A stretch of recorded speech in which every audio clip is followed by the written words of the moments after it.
Agreed to meet a vampire at a cemetery. How much more cliché can you get?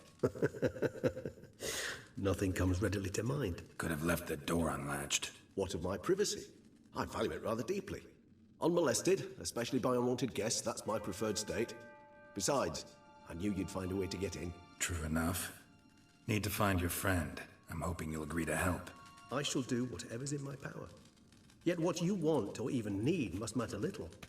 What matters is what Dettlaff wants. If he does not wish to be found, you will not find him. Ever. End of story. Come on. Gotta be some way.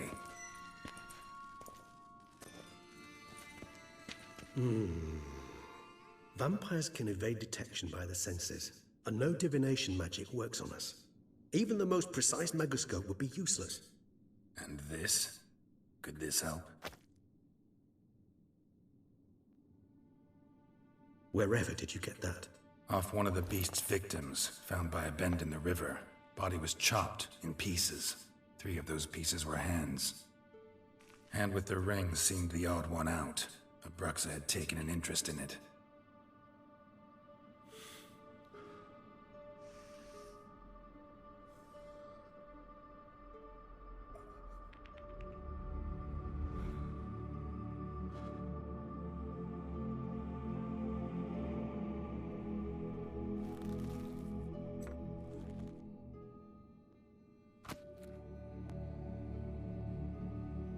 It's Dettlaff's hand, without a doubt. It will do splendidly.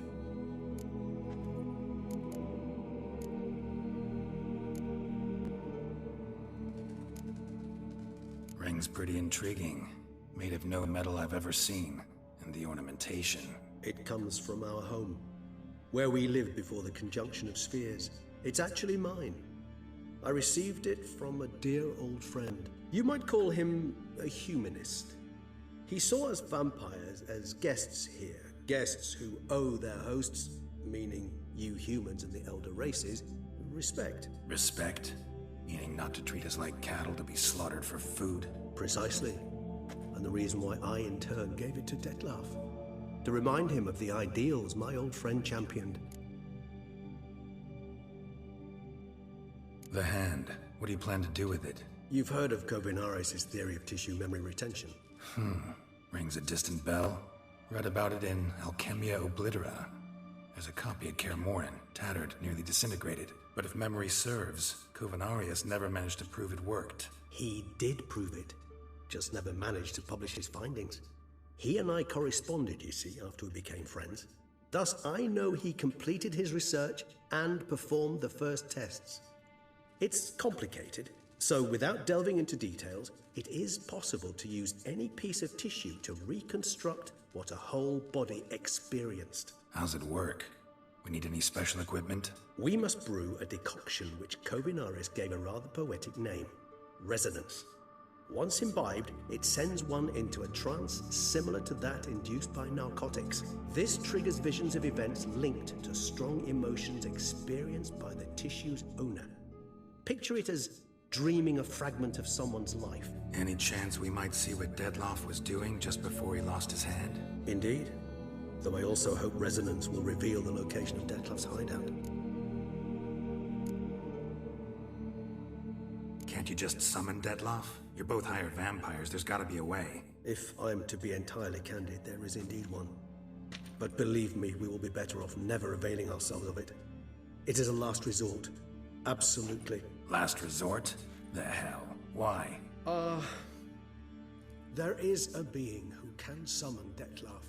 Possesses the authority, even the power, to force him to appear in a given place. But the very act of contacting this being, well, it's akin to walking a slack line extended over a chasm filled with molten lava. An exercise as perilous to me as it would be to you. A risk I'm unwilling to take. I beg you, let's do it my way. It will be both quicker and easier. Kovinaris spent half his life proving his theory. Wild guess.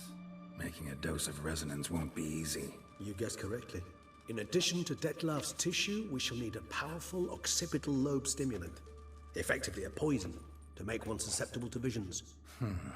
Well, got a few ingredients to choose from. Unfortunately, all are pretty rare. There's Mamoon glands. The closest ones I know of are in Vizima. A spotted white saliva would also serve, but they were cold to extinction over a century ago. Could go with a kobold's eyes, but the creatures are sentient. Rather not gouge one's eyes out. Given that we lack the time to sleuth this out ourselves, permit me to summon some help.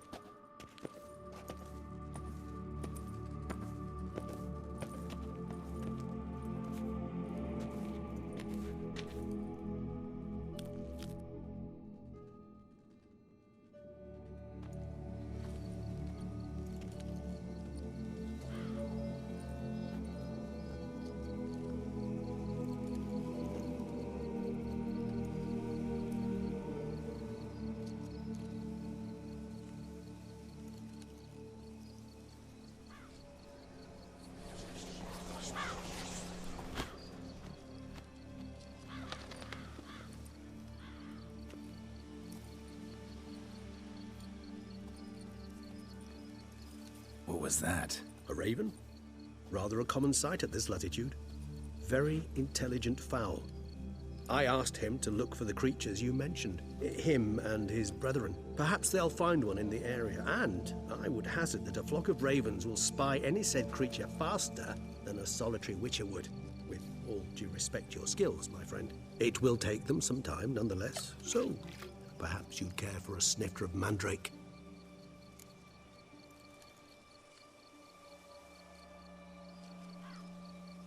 Rarely say no to a snifter. Sadly, this is but a weak infusion rather than a proper distillate. Even better. I remember your mandrake hooch. Made people say things they'd have rather kept to themselves. Now, what could Gerald of Rivia prefer to keep to himself?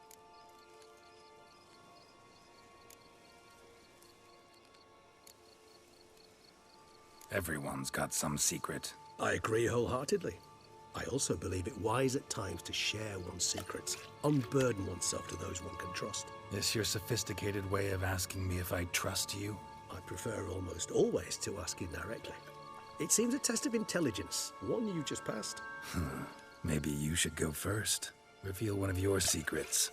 After all, you vampires lead very interesting lives. Anything in particular interest you?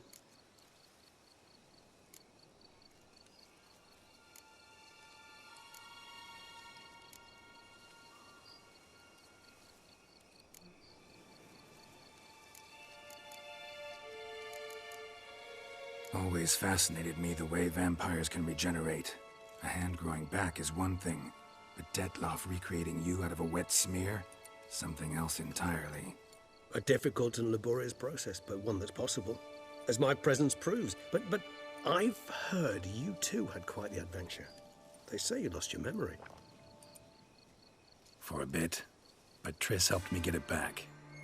Actually, pretty damn lucky I only had amnesia. Yes, you humans are rather buggered in those terms. To strip you of life is, well, it's just plain easy. I've always pitied you in that regard. We vampires are much harder nuts to crack. If a member of another race kills one of us, we can be reborn with a living higher vampire's help. However, if one of our own strikes the deadly blow, death is permanent. There can be no rebirth. One of the chief reasons why vampires long ago swore never to fight one another.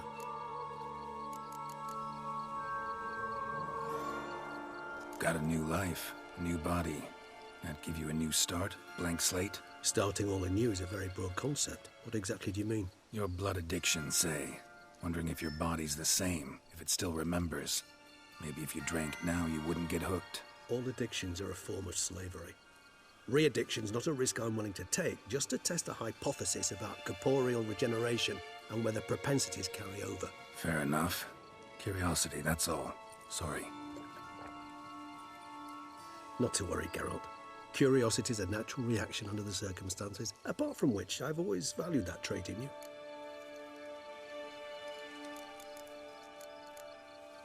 Gotta ask you the big question. One everyone wonders about. What happens after death? You wish me to tell you if the human belief in the gods is well-founded? Well, that I do not know.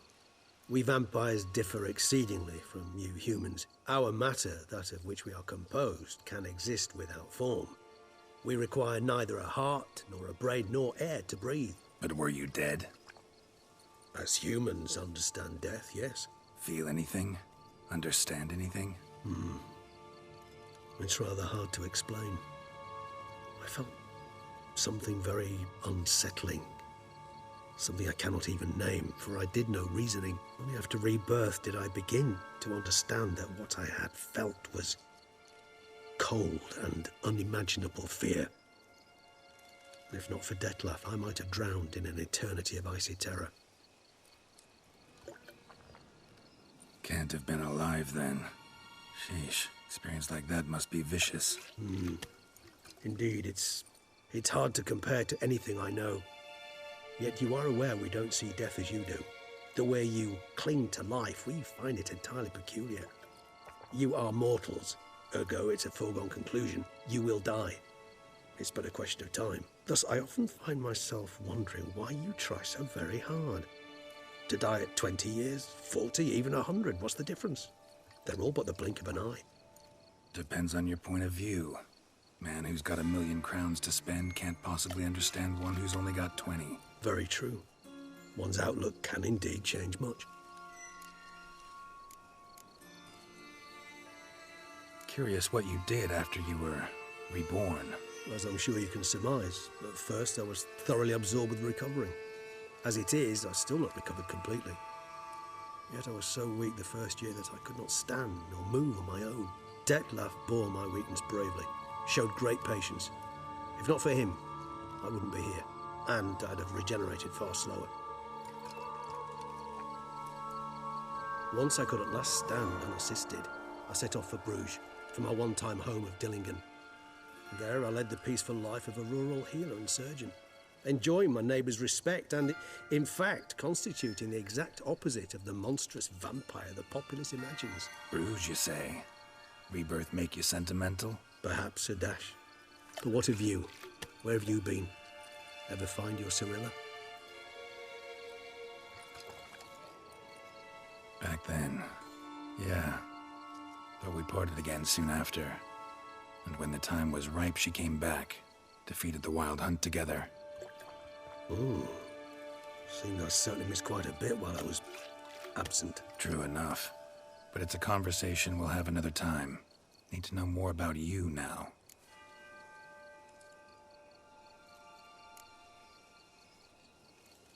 All right. Give you one question. What do you want to know? One question to ask one as fascinating as you, Gerald. Cruel parsimony, I'd say. But I shall do my best to make it count. If you were to die and be reborn as I was, in your new life, would you choose to be a witcher?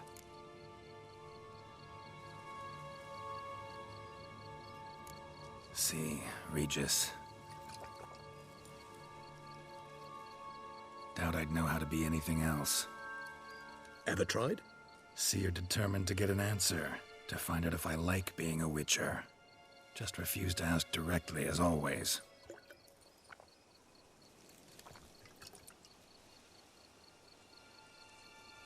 I like being on the path. I like picking up a lead, a trail. I like the tension right before a fight. And nothing gets my adrenaline flowing like battling a beast. Even gotten used to people treating me like a freak, an outcast. Yeah, not something I think about much, but I like being a witcher. Thank you for being honest. Honesty is an attribute of the truly brave, and thus a privilege of the very few. Still no sign of your winged friend. Sure it understood what you wanted? Dead certain. Let's wait a bit longer. It'll return soon, don't doubt that for a moment.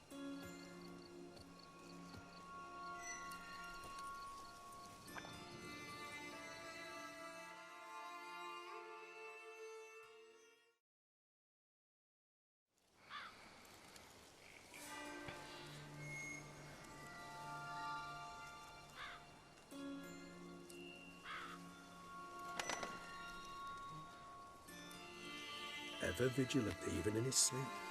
Quite vampire-like, in fact. Are you absolutely certain they don't administer a few of our genes during the trial of the grasses?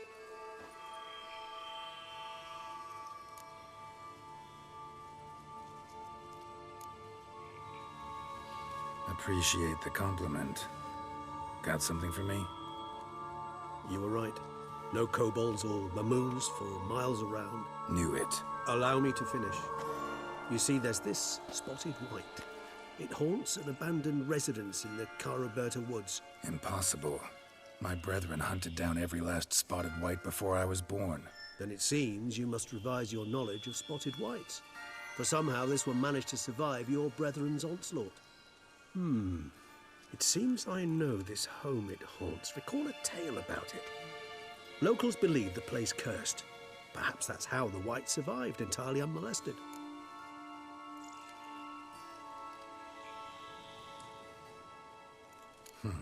Know anything else about this curse? I don't recall much in particular. Really don't attach much importance to such things. It was mentioned to me as an anecdote, no more. Come on, search your memory. Something, anything could be important. I believe it had a relation to hunger, or, perhaps greed, rapacity. Someone was punished for something... Textbook definition of a curse, pretty much. Sorry, Gerald. I try not to clutter my mind with the details of every far-fetched tale I happen to hear. What are your thoughts? A specimen of a species thought long extinct, and a curse in one place. That a coincidence, or are they related? Ah, professional curiosity. Personally, I've nothing against you delving into this dilemma, but please remember we need the white's saliva. Nothing beyond that. Whites rarely appear in the woods, even less likely to find them in abandoned human homes. They inhabit remote wildernesses, old abandoned cemeteries. What's your point? This might not be a spotted white after all. Your little helper might have made a mistake. I sincerely doubt it. Ravens are devilishly intelligent creatures, and they've highly developed observational skills. What exactly did they observe? The area around the estate. It's covered in... spoons. Spoons? Spare me the skeptical smile. I'm but the bearer of this news. Or perhaps this spotted white is a hoarder. Or the spoons are somehow related to the curse. Let's do this. Start making your decoction while I go get some saliva from that white. Uses it in its brews. Do you imagine the white will simply sell you some? Worst case scenario, I'll bring you its salivary glands. They ought to do as well. For a moment there, I imagined you asking the white to spit into a vial. Quite amusing as a thought, but the salivary glands will do fine indeed. So, see you later. Yes, till later. I shall start by perusing some tomes. Tomes? Thought you were gonna make this decoction. Will require one last ingredient. Alas, obtaining it could prove a trifle toilsome. Thus, I hope to identify a suitable alternative. All right. Good luck. And to you, my friend.